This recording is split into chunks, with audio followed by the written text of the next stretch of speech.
Le but de ce projet, c'est en fait de mettre ensemble des enfants de différentes couches sociaux, c'est-à-dire des enfants de la ville qui se permet de payer un abonnement et une licence sportive, mais aussi des enfants qui n'ont jamais accédé à une salle de sport.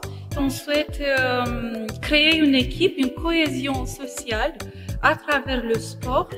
On veut mettre ensemble des enfants afin de créer des liens entre eux et à travers ces actions-là, avoir un but commun.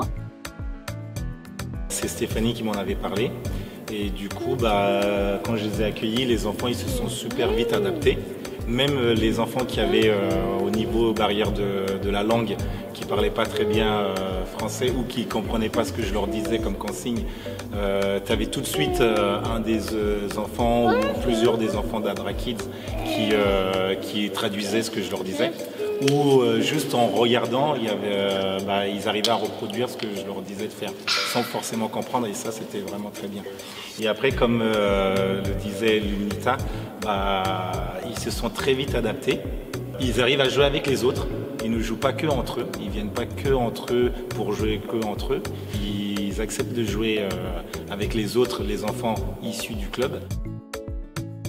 Je tiens à remercier à tous les parents. Il y a une bonne partie des parents, des bénévoles Adra Kids qui ont fait un don, une paire de chaussures pour ces enfants-là qui ne se permettent pas à acheter des chaussures de sport. Mais ce qu'on voulait, nous, c'est la participation de la plupart des citoyens.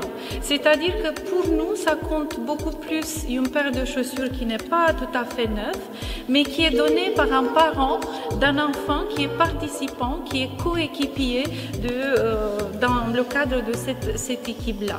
L'idée, c'est de faire de chacun d'entre nous des participants, de les sensibiliser et de donner une place à un projet qui est tout à fait humain.